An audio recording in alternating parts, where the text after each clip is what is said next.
그래서 제가 이제 지난주에 다음 주에는 계시에 대해서 나누겠습니다. 이렇게 말씀드렸죠. 그래서 하나님과 교제하기 두 번째 시간인데요. 오늘의 주제는 계시예요.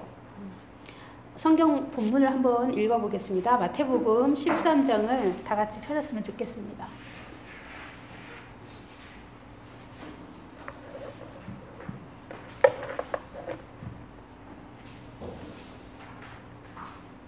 마태복음 13장 3절부터 23절까지인데요. 다 읽지 마시고요.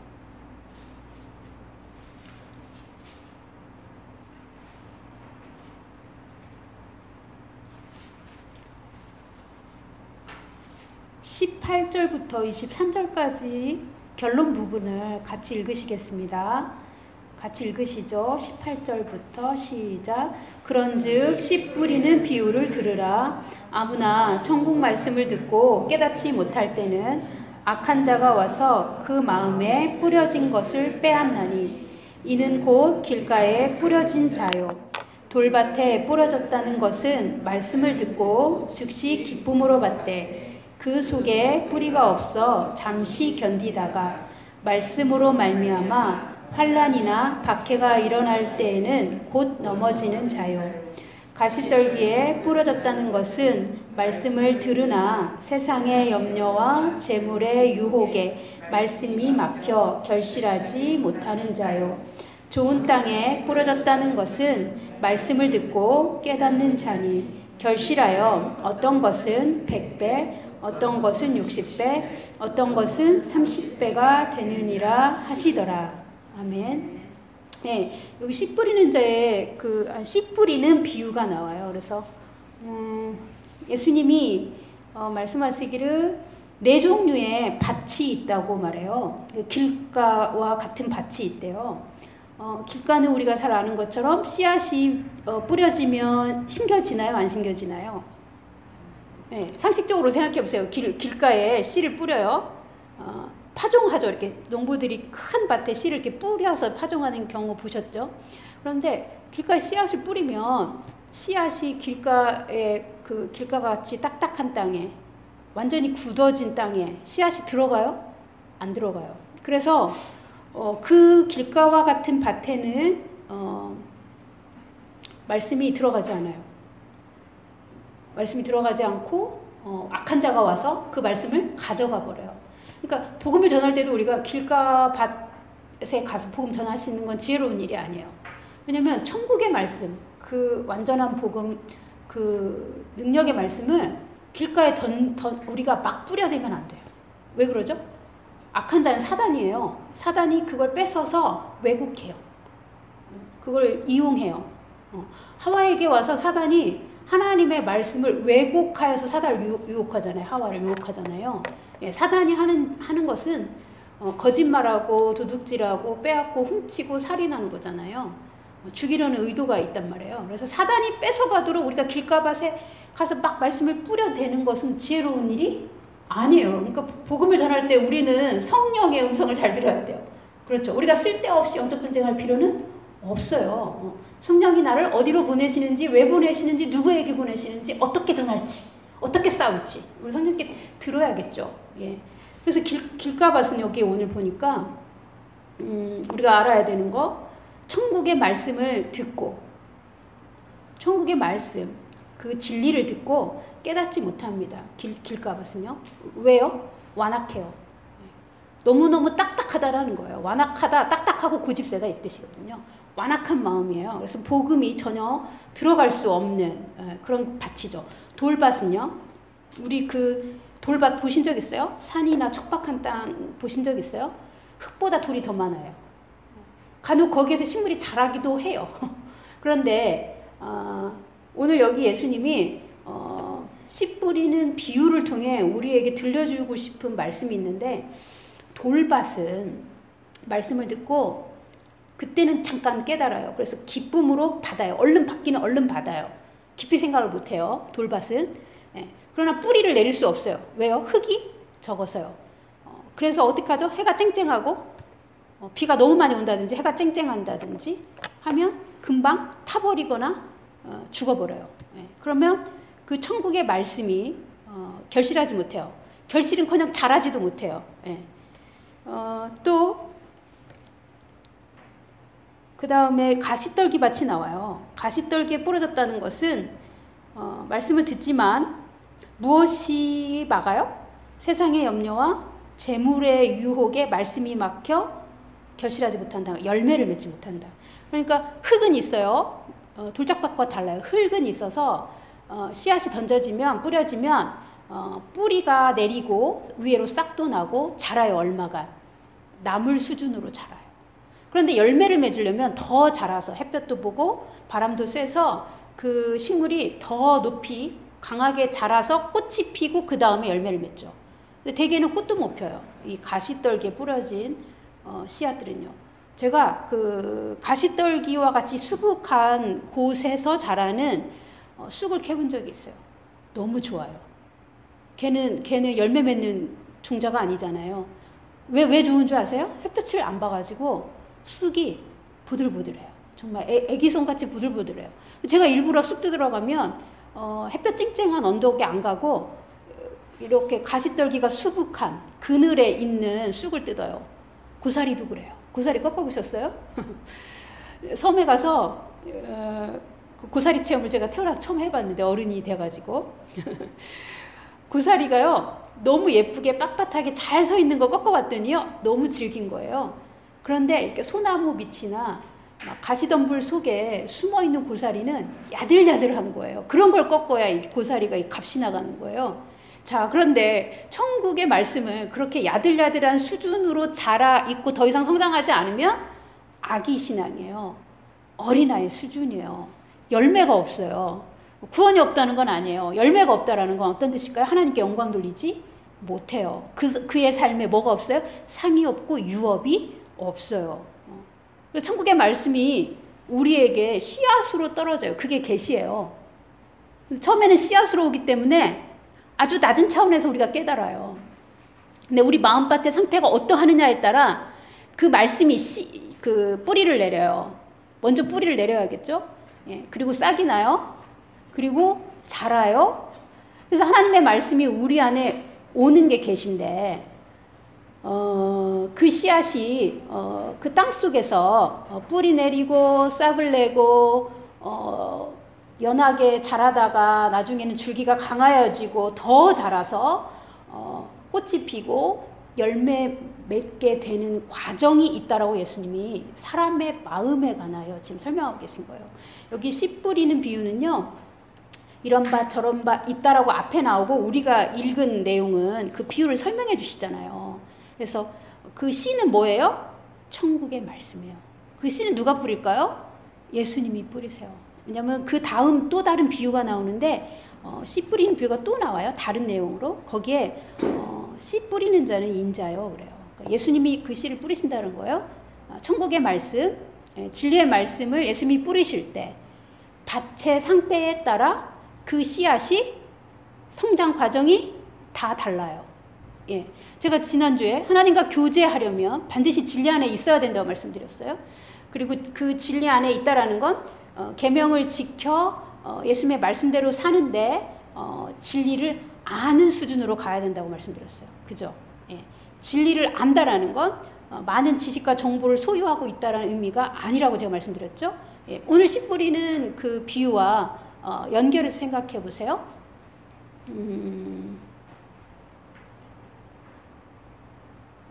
오늘 씨 뿌리는 비유에서요. 좋은 땅에 뿌려졌다는 것은 하고 23절에 말씀을 듣고 깨닫는 자니 결실하여 열매를 맺느니라 이렇게 나왔어요. 그러니까 말씀을 듣고 깨달아야 아는 거예요. 깨달아야 아는 거예요. 말씀을 들었을 때 깨닫는 과정이 아는 단계로 넘어가는 거예요. 많은 정보를 가지고 있는 게 아니고 그 말씀이 내 안에서 깨달아져서 그 말씀을 내가 지키어 행할 수 있는 수준, 그 말씀을 내가 생명의 떡으로 먹고 또 누군가에게 나눠줄 수 있는 수준, 그 말씀을 삶으로 경험하는 수준, 그게 아는 거예요. 예. 근데 그것은 계시가 필요해요. 안다라는 거. 자, 계시라는 말 자체가 무슨 말이에요? 계시란 말이 성경에 있어요, 없어요? 계시라는 그 단어가 성경에 있어요. 어떤 신학에서는 계시라는 말을 참 쓰는 걸 싫어해요. 또 어떨 때는 계시라는 말 자체가 너무 남용되기도 해요. 계시라는 말은요, 원래부터 항상 존재해 있었던 진리가 원래 있었어요. 그런데 그게 베일에 가려져 있는 거예요. 그래서 있었는지 몰랐어요, 사람이. 왜냐면 진리라는 것은 사람의 지성으로, 사람의 인식의 한계 안에서는 사람의 이성으로 깨달을 수 없는 것이 진리잖아요. 그런데 진리가 우리가 보지 못하고 우리가 알지 못하고 깨닫지 못한다고 해서 진리가 없었던 건 아니죠. 항상 있었어요. 그런데 베일에 덮여 있었어요. 그래서 베일이 벗겨져서 비로소 뭐가 있었는지 그 실체가 드러나게 되는 과정이 베일을 벗겨 그 실제가 어떤 것인지 보여지는 과정이 그 보여지는 것이 계시예요. 그러니까 보여주는 거죠. 커튼을 열어 보여주는 거예요. 베일을 벗겨 보여주는 것이에요. 그런데 이게 그리스도인에게 계시는 어떤 거냐면 사람의 이성의 수준에서는 사람의 지성으로 알 수 없는 것을 성령님께서 사람의 영혼을 만지셔서 영적인 차원에서 하나님의 진리가 깨달아지는 걸 말해요. 그것을 계시라고 말하는 거예요. 계시란 말이 성경 어디에 있냐면요. 갈라디아서 3장 23절을 찾아보시면 지금 찾아보셔도 되고 안 보셔도 돼요. 율법과 복음에 대해서 설명하면서 계시될 믿음이라는 표현을 써요. 그러니까 계시가 와야 믿음이 생긴다라는 거예요. 우리가 율법의 수준에 머물러 있다가 그것이 복음으로 깨달아지고 믿어지는 단계는 반드시 거기에 뭐가 임해야 돼요? 성령이 우리에게 조명하여 주시고 깨닫게 해주시는 계시가 와야 된다는 거예요. 계시 없이 믿음이 우리에게 오지 않아요. 바울이 계시에 대해서 얘기했어요. 또 로마서 16장 25절 26절을 한번 보시면 내가 예수 그리스도의 복음을 전하는 것 그것에 관하여 뭐라고 말하면 그 신비의 계시라고 표현해요. 그러니까 우리가 예수님의 복음을 듣고 그 말씀을 받아들이고 그 예수님께 우리가 순복하고 하나님의 백성이 된 것은 계시가 임했기 때문이에요. 왜냐하면 이거는 사람이 노력하고 사람이 공부하고 사람의 수준에서는 절대로 그 비밀이 열려지지 않아요. 그러니까 사람의 인식의 차원에서 깨달아지지 않는 것이에요. 하늘의 비밀이에요. 근데 그것이 사람에게 깨달아졌어요. 하나님의 모든 총명과 모든 지혜로 사람에게 알게 해주셨어요. 그것이 계시예요. 그래서 계시는 반드시 하나님이 우리에게 주셔야 우리에게 오는 것이고요. 계시는 반드시 성령님이 개입하셔야 돼요. 성령님이 사람의 영혼을 만지셔야 돼요. 그래야 계시가 열립니다. 계시되어집니다. 계시란 말을 우리가 알기 위해서 하나 더 찾아봐요. 우리가 지금 마태복음 13장 맞죠? 마태복음 11장 가봐요. 가까운 데 있으니까요. 마태복음 11장 25절부터 27절까지 같이 읽겠습니다.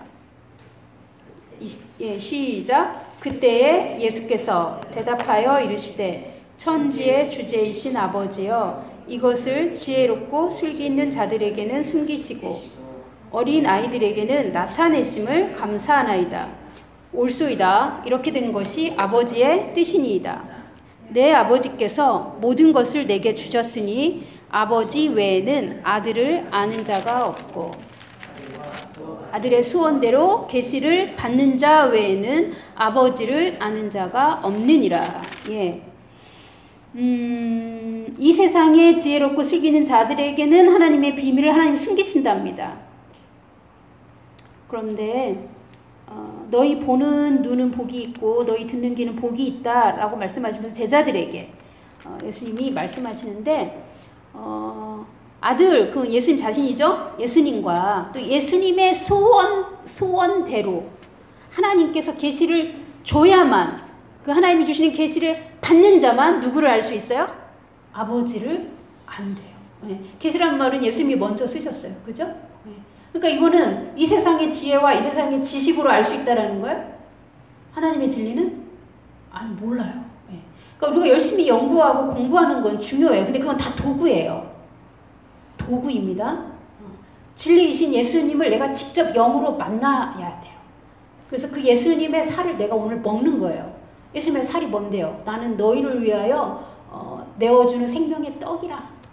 말씀이신 그 하나님이 사람의 몸을 입고 우리 가운데 오셨죠. 예, 그 예수님이 자기 자신을 뭐라고 말하냐면 나는 너희에게 주는 생명의 떡이다. 내가 너희를 위해 이 피를 흘려준다. 그래서 그 예수님의 살과 피가 우리가 먹는 건데 그게 진리를 아는 거예요. 그리고 그때 하나님이 우리에게 가르쳐주고 싶으신 그 진리의 내용, 그것들이 우리에게 비로소 깨달아지고, 우리가 깨달아졌을 때 그것을 가지고 우리가 지킬 수 있고 인내할 수 있고 마지막 결실하기까지 기다리고 인내하고 소망하고 성취하는 것이죠. 그래서 계시는 하나님 아버지가 주십니다. 성령님을 통해서. 그런데 어떤 자에게 옵니까? 계시는 어떤 사람이 받습니까? 마태복음 11장의 내용을 보면 하나님이 선택하셔야겠죠. 예.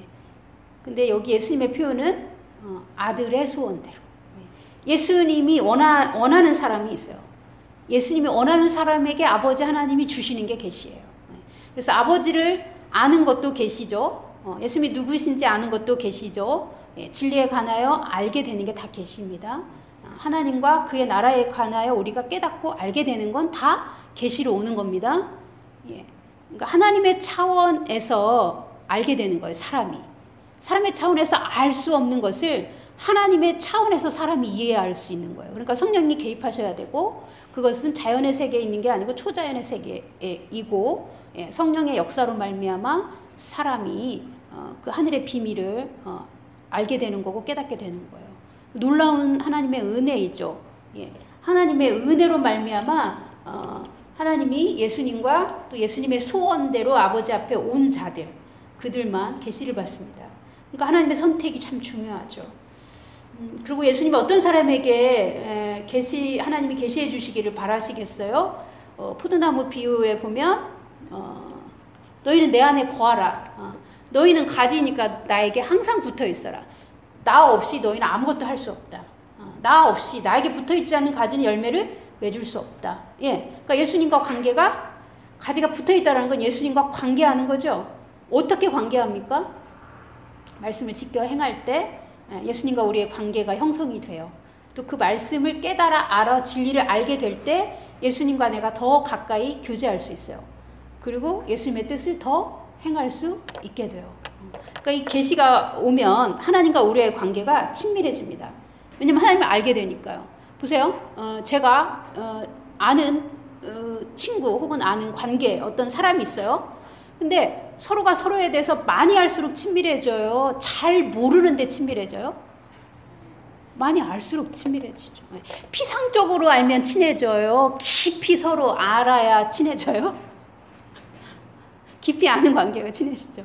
진리이신 하나님, 그 하나님의 진리의 말씀을 내가 알면 알수록 계시는 더 풍성해지는 거죠. 계시는 더 깊어지는 거죠. 더 높은 차원으로 옮겨지는 거죠. 그리고 점점 자라나는 거죠. 성장하죠. 우리의 인격도 믿음도 그렇게 계시의 수준에 따라 자라나죠. 근데 그것은 뭘 다 의미하는 거냐? 하나님과 우리의 관계를 의미하는 거죠. 진리 안에서 하나님과 우리의 관계가 바르게 세워졌을 때, 예, 하나님과 우리의 관계가 건강하게 세워졌을 때 진리를 점점점 알게 되고 하나님은 우리에게 더 많은 계시를 부어주시게 되어 있죠. 그런데 여기에 예수님의 소원대로라는 표현을 보면 예수님께 붙어있고 예수님의 계명을 사랑하여 지키는 자들에게 계시를 부어주신다는 의미죠.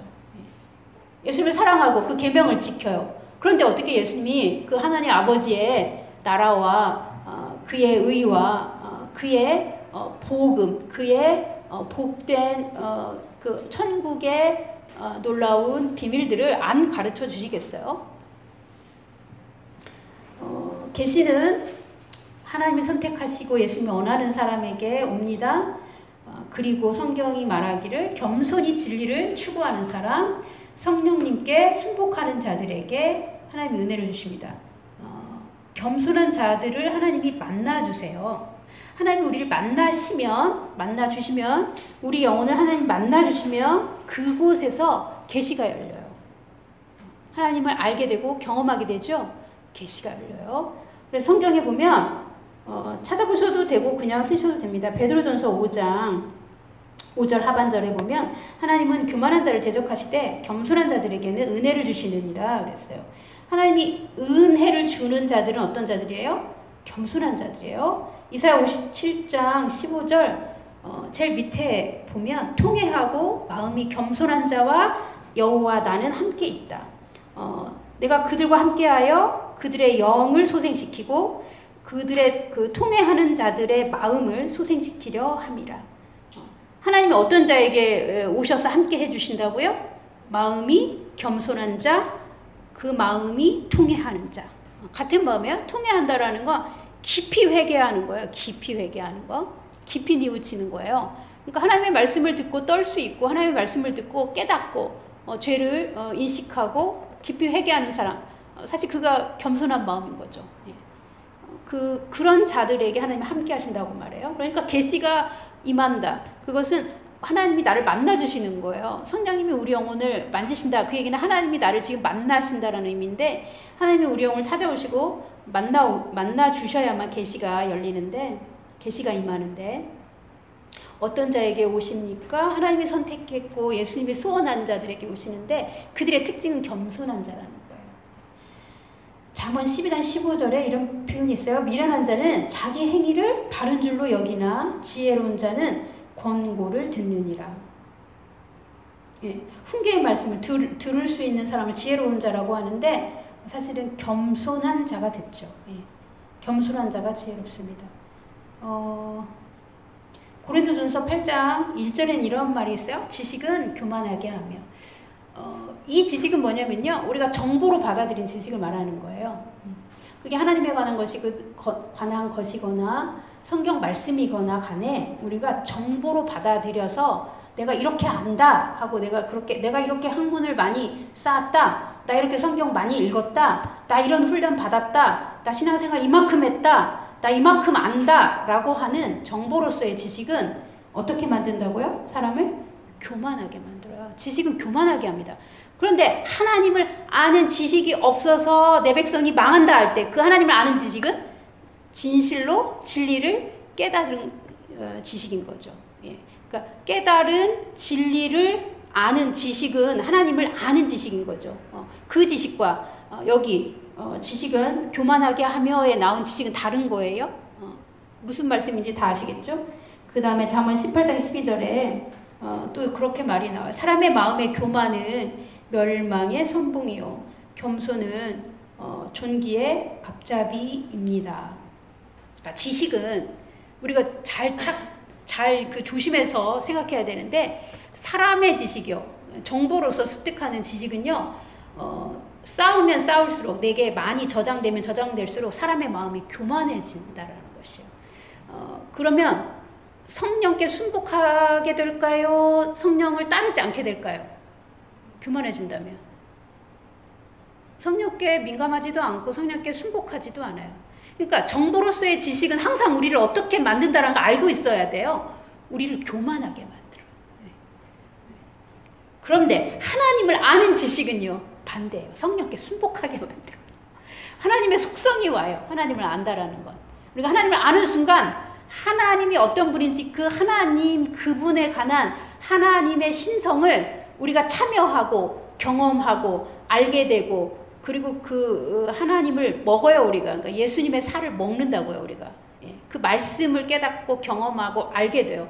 하나님이 우리 영혼을 만나주시면 우리 영혼이 변화돼요. 진리의 보좌에서 우리 영혼을 만나주시면 그 하나님께 우리 영혼이 정렬되기 때문에 하나님을 아는 지식, 그래서 우리 영혼을 자유케 하는 하나님의 지식, 그리고 사람을 지혜롭게 하고 겸손하게 하는 지식, 또 그리고 성령께 순복할 수 있는 능력이 하나님을 알면 알수록 그 계시가 풀어지면 풀어질수록 그 계시가 성장하고 자라면 자랄수록 예, 하나님과 우리는 풍성한 교제를 나눌 수 있습니다.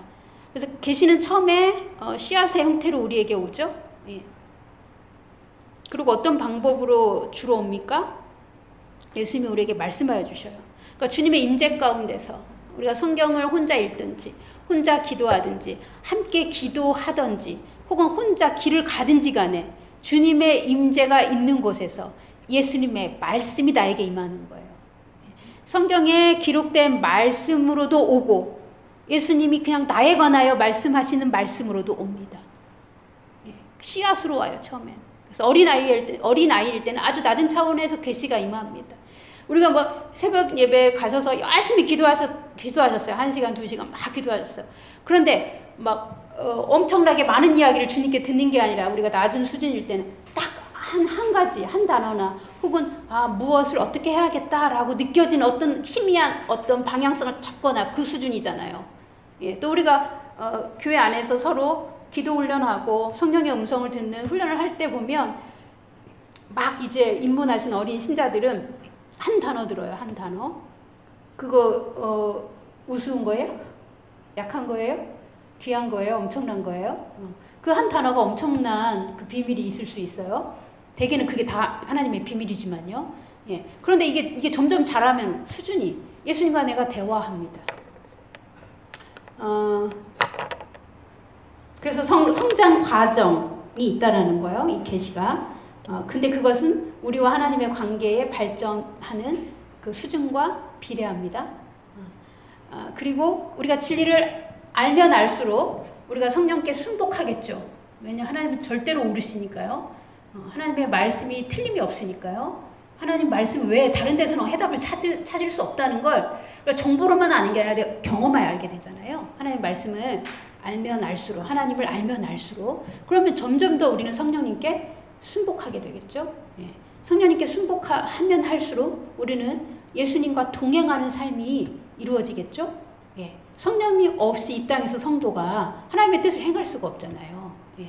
그래서 주님의 임재 가운데 하나님의 말씀, 예수님의 말씀이 우리 마음에 뿌려지는 것, 그리고 예수님의 음성을 듣는 것, 이게 다 계시가 우리에게 오는 방법이죠. 예. 그러면 이제 그래서 이제 우리는 열심히 예배에 참여하고 좋은 세미나에도 가고 공부도 하고 합니다. 예. 왜냐하면 그 모든 상황에서 하나님이 나에게 말씀하실 수 있기 때문이죠. 예. 그리고 하나님 말씀을 더 잘 깨달으려고 우리가 그런 공부도 하는 거잖아요. 예. 근데 이제 그 도구와 목적이 바뀌면 큰일 나요. 교만해져요. 예. 놓쳐요, 오히려. 그 많은 도구가 내가 하나님을 만나는데 장애물이 될 수 있어요. 특히 인본주의의 영. 지금 우리 시대 가운데 역사하는 인본주의의 영은요, 교회 안에도 깊이 들어와 있어요. 인본주의는요, 그냥 줄이면 사람을 하나님 자리에 앉혀놓은 거예요. 그리고 사람의 지식을 하나님 말씀 위에 두는 거예요. 그게 인본주의거든요. 그래서 하나님 아는 것을 다 대적하게 만들어요. 그리고 인본주의의 특징이 있어요. 내가 너보다 더 우월하다는 것을 비판하여 증명하는 게 인본주의의 영이에요. 비판 잘하는 사람, 토론에서 이기는 사람, 똑똑하다고 인정해주는 게 인본주의거든요. 근데 그게 하나님의 말씀을 다 대적해요. 그리고 우리를 교만하게 만들어요. 그리고 그것은 매우 교묘하게 교양 있어요. 그래서 교양 있게 보여요. 그래서 사람들이 잘 속는 게 인본주의예요. 이 마지막 때에 그 괴악한 누룩은 제가 볼 때 사람의 지식 중에 또 교회 안에 있는 많은 정보들 중에 그 인본주의의 영이 뿌려놓은 가짜가 괴악한 누룩이에요. 예수님은 생명의 떡이신데 순전한 떡이십니다. 누룩이 없는 떡이에요. 예수님은 부풀리지 않았다라는 거예요. 인본주의는 교묘하게 하나님의 말씀을 부풀려 놓고 멋있게 설명하지만 진짜 생명, 예수님의 생명을 주는데 방해가 됩니다. 그래서 하나님 말씀을 내가 하나님의 영이 내 영에 오셔서 나의 영에 말씀하시는 것을 내 혼이 듣는 것이 오늘 우리의 밭에 뿌려진 그 씨 뿌리는 비유를 통해 우리가 알 수 있어요. 하나님 말씀이 우리 마음에 뿌려지는 거예요. 마음은 혼이에요, 혼. 예. 그런데 하나님의 말씀이 깨달아지는 그 장소는 사실 영이에요, 영. 예. 초자연의 세계가 제 안에 있는 그 영은 초자연적인 존재라고 제가 말씀드렸어요. 제 영은 이 땅에 있으나 하늘에 가나 영원한 생명이에요. 예. 변하지 않고 죽지 않고 썩지 않고 쇠하지 않아요. 그리고 영은 뭐 하지 않냐면 오염되지 않아요. 하나님이 주는 생명이에요. 우리가 그 영을 가졌다라는 건 놀라운 비밀이에요. 그런데 우리 영이 우리를 다스리게 해야 되는데 사람의 지식으로 막히면 영이 활동을 잘 못해요. 네. 그러니까 혼이 매우 중요하겠죠. 혼이. 영은 지성소예요. 제가 지금 이제 막 얘기하겠어요. 영은 지성소입니다. 혼은 성소예요. 혼은 우리 인격이에요. 여기 마음이라고 표현되어 있는 것은 우리 인격이에요. 우리 생각, 감정, 의지, 우리 마음이 우리 인격이고 그게 마음밭, 예수님이 밭이라고 표현한 우리 혼입니다.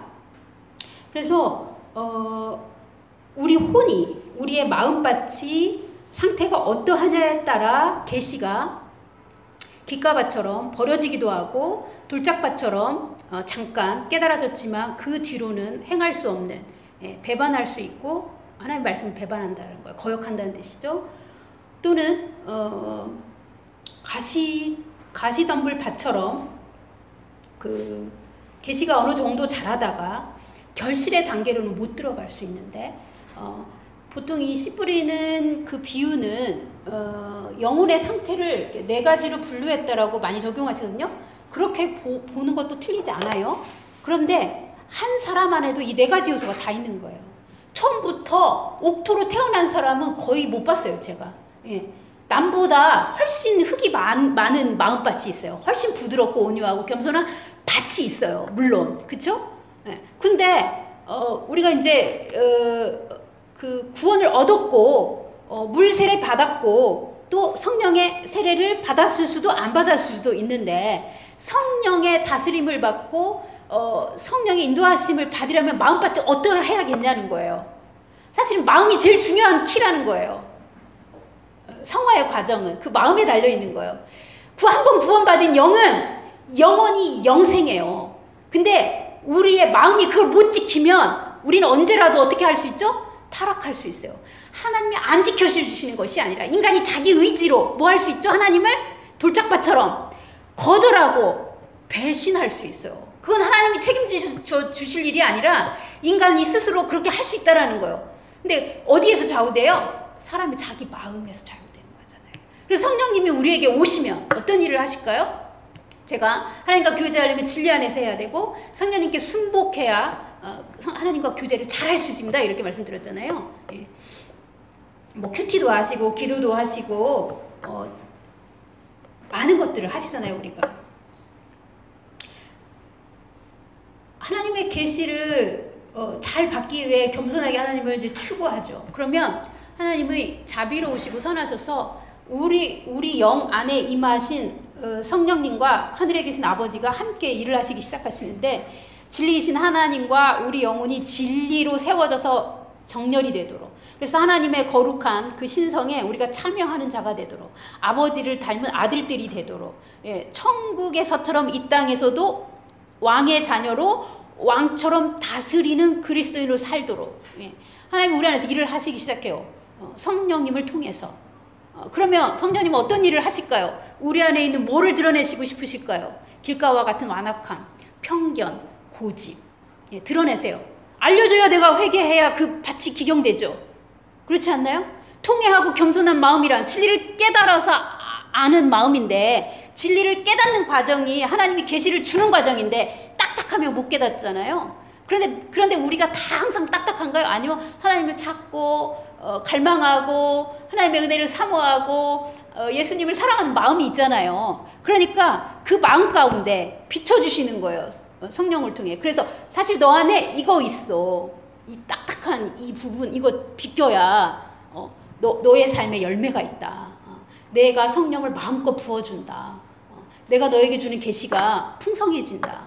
왜곡되지 않는다. 너가 나를 잘 알고 내가 너에게 줄 복을 네가 받을 수 있다. 그래서 하나님 드러내 주시는 건 우리 안에 있는 길가와 같은 부분, 편견과 고집, 그 딱딱한 마음들을 드러내 주시겠죠. 성령이 하시는 일이에요. 어떻게 드러내 주실까요? 설교 들을 때, 기도할 때, 말씀 읽을 때 뿐만 아니라 내 환경에서 고집 세고 무례하고 다른 사람을 함부로 대하고 무시하는 사람들과 마주쳤을 때 내 안에도 이만큼 비슷한 그 요소가 있으면 나도 거기 반응합니다. 무례한 사람 만나서 막 자존심 상해가지고 막 축 짜서 싸우는 사람은 사실은 나도 뭐한 사람이라고 증명하는 거죠. 나도 아직 성령께 다룬받지 못했어요. 나도 사실은 무례해요. 아닌 척 할 뿐이에요. 이렇게 증명하는 거예요. 성령님은 말씀으로도 우리를 깨닫게 해주시지만 우리의 모든 환경을 다 세팅하세요. 어떻게? 우리가 성장할 수 있게, 우리가 하나님의 계시를 깨달을 수 있게.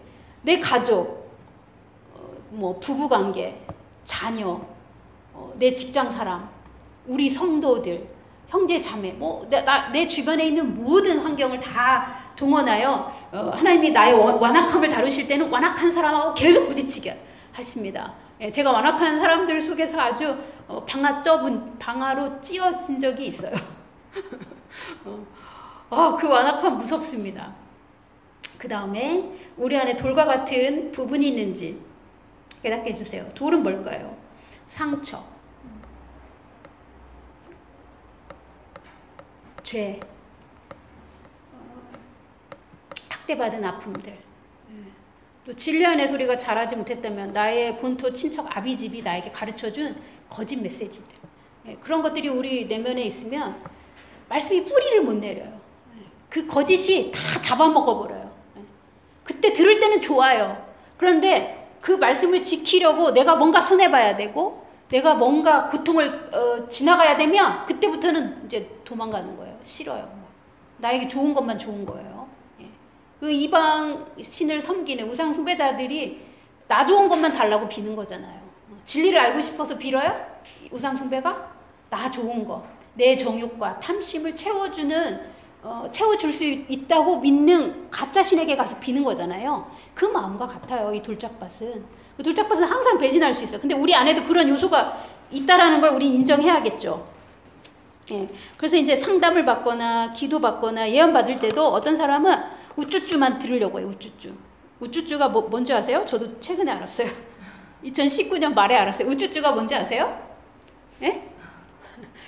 어린 아기들을 막 달래주잖아요. 잘한다 잘한다. 아우 이쁘다 이쁘다. 어린 아기한테 못한다는 부모는 참 미련한 부모예요. 아기가 하는 것은 다 예쁘다고 해줘야 돼요. 만 3세가 되기 전에는. 예. 아직 아무것도 선악을 구별 못하니까요. 그 아기들에게는 어떻게 해줘야죠? 박수 쳐주고 막 호응해주고 막 그 연예인 대하듯이 막 환호해주고 잘한다고 해줘야 이 아이가 건강한 아이가 되죠. 그게 우쭈쭈예요. 그래서 연인들끼리 서로 아기 대하듯 우쭈쭈 해준대요. 근데 제가 그거 하지 말라 그랬어요. 어떤 분한테. 어떻게 하지 마세요. 그거 유치하잖아요. 그랬더니 그분이 이러더라고요. 앞으로는 제가 우쭈쭈 하면 안 되겠네요. 이래서 예? 그랬더니 요즘 유행하는 말이래요. 우쭈쭈.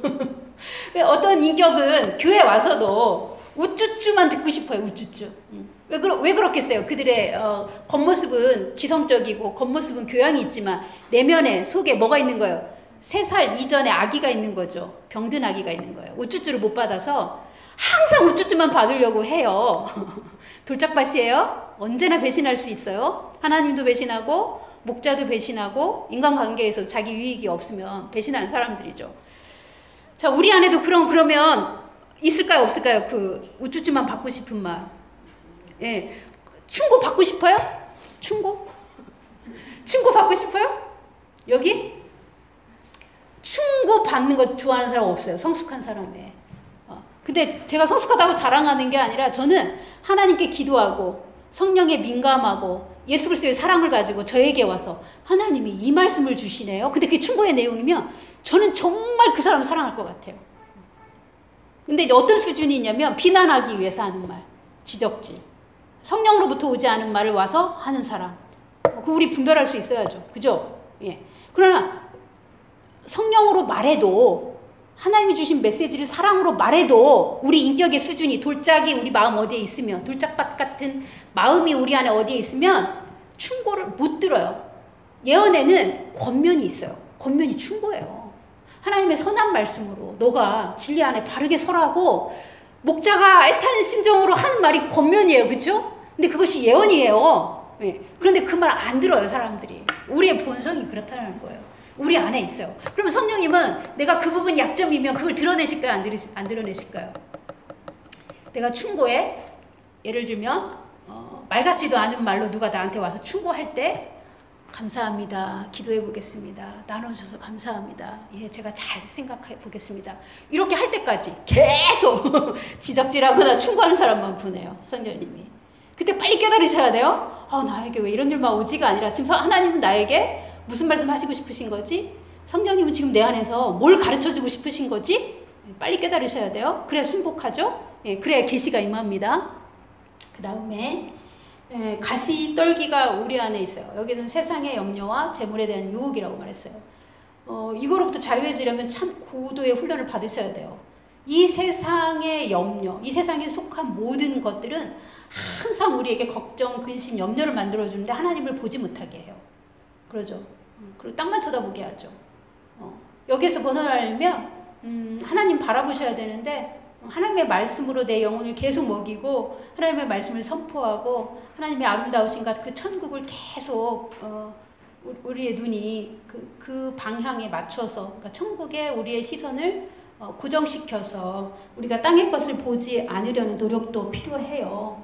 그리고 재물에 대한 유혹은요, 탐심이고 이제 돈을 많이 가지려는 그 욕심이고 그런데요, 사실은 너무 가난한데 그 가난을 방치하거나 허용하는 것도 마찬가지예요. 그러니까 재정의 영역에서 그리스도인은 가시떨기를 만날 수 있다라는 거예요. 하나님은 부유하신 분이에요? 가난하신 분이에요? 하나님은 우리에게 청빈하게 살라고 해요? 예수 안에서 생명을 풍성하게 누리라고 말씀하세요?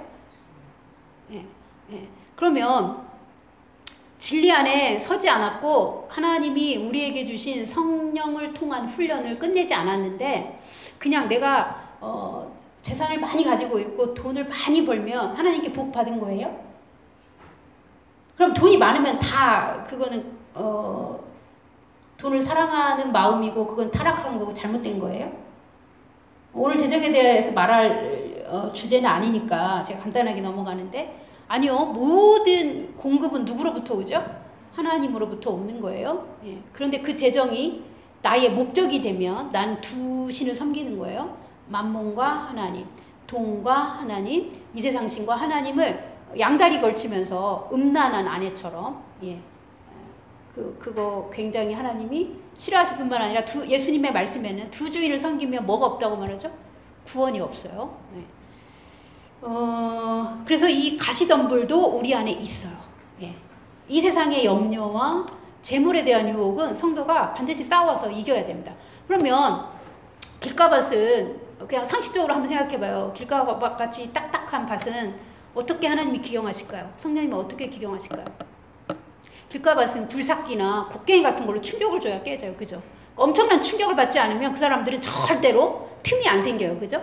빛이 들어갈 틈이 안 생겨요. 근데 우리 안에도 그런 요소가 있다라면 그것을 하나님이 고치실 때 우리를 어떻게 하시겠어요? 때로는 아프게도 하시고 때로는 심각한 공경에 들어가게 하세요. 우리를 버리시기 위함이 아니라 건지시기 위해 우리를 아들로 대우하시기 때문에 우리 영혼을 사랑하는 아버지가 지혜로운 아버지가 그 자식을 바르게 교육할 때처럼 예, 공경에 빠뜨리실 수도 있어요.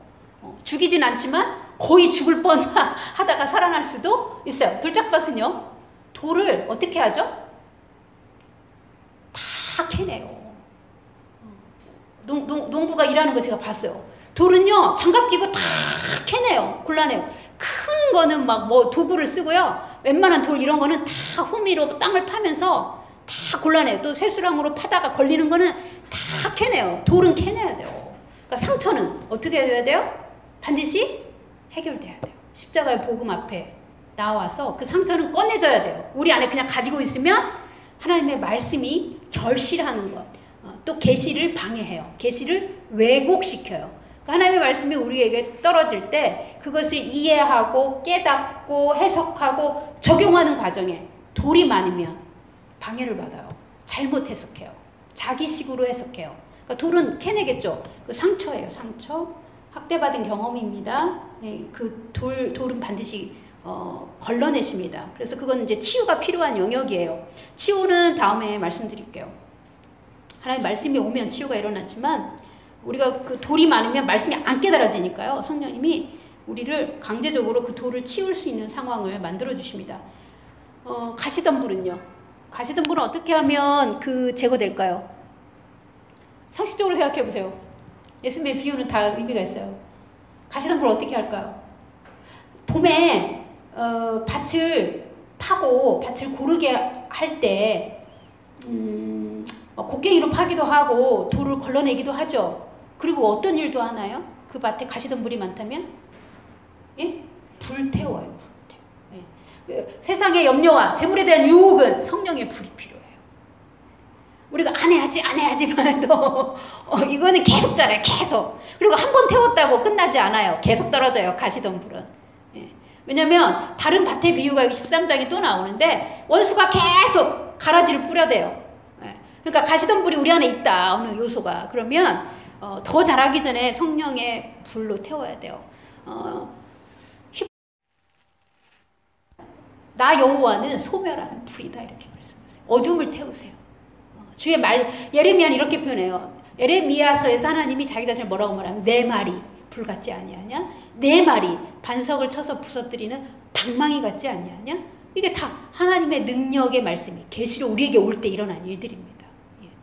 그래서 하나님의 계시가 우리에게 임하여서 우리가 하나님을 아는 지식이 풍성해질 뿐만 아니라 하나님과의 교제가 풍성해져서 우리 삶 가운데 그 하나님의 영광과 하나님의 생명과 하나님의 부요하심과 하나님의 거룩함과 그 하나님 나라가 계속 우리 안에 우리의 삶에 열매 맺혀지려면 우리의 마음밭이 우리의 혼이 바뀌어야 돼요. 변화받아야 돼요. 계시의 말씀으로 변화돼요. 그런데 성령님은 때로는 우리의 환경과 우리의 다른 사람들과의 관계를 통해서도 우리에게 계시하여 주십니다. 진리를 깨닫게 해주십니다. 그리고 내가 그 하나님과의 관계에서 진리로 세워지지 않은 부분들을 드러내 주세요. 그래서 이제 사람의 마음밭에 들어있는 이 모든 것들, 옛사람의 본성과 습관들, 이 세상으로부터 배운 참 진리가 아닌 가짜 지식들을 우리가 성령님 앞에 우리 자신을 내어놓고 겸손히 우리 안에 있는 거짓을 드러내 주시도록, 진리가 아닌 것을 드러내 주시도록 우리가 기도하고 구할 때 성령님 진실로 우리 안에 오셔서 그렇게 일하십니다. 성령님이 우리 안에서 착하고 좋은 마음이 되도록 우리의 마음밭을 기경하시는 분이에요. 누가복음의 표현에는 이 마태복음 13장 23절의 그 내용이 마음밭을 어떻게 표현했냐면 착하고 좋은 마음으로 말씀을 듣고 깨달아 지켜 인내하여 결실하는 자다 이렇게 표현했어요. 계시가 오면 과정이 있다고 말씀드렸죠. 그 가시덤불도 태워야 되고 돌도 캐내려면 과정이 필요하겠죠. 인내하셔야겠죠. 한 말씀이라도 깨달으면 그 말씀이 내 안에서 자라서 열매 맺을 때까지 기다리셔야겠죠. 그리고 지켜 행하는 충성된 우리의 노력도 필요하겠죠. 예. 그리고 성령님이 우리에게 말씀하실 때 모든 순간에 성령님의 통치 앞에 순복해야겠죠. 예. 그게 겸손함이죠. 예. 그래서 겸손한 자에게는 항상 하나님 말씀하여 주십니다. 겸손한 자에게 항상 은혜를 주십니다. 그리고 하나님과 우리 관계가 매우 점점 친밀해집니다. 예수님이 이렇게 말씀하셨어요. 자기 제자들에게 너희가 나의 계명을 다 지켜 행했으니까 이제부터 내가 너희를 종이라 부르지 않겠다. 내가 너희를 친구라 하겠다. 하나님은 우리를 친구처럼 가까이 두고 싶어 하십니다. 지존자의 은밀한 품에서 주님의 그 그늘 안에서 우리가 안식하려면 진리 안에서 성령께 순복하십시오. 그것이 하나님과 풍성한 교제를 누리는 방법입니다. 함께 같이 기도하시겠습니다.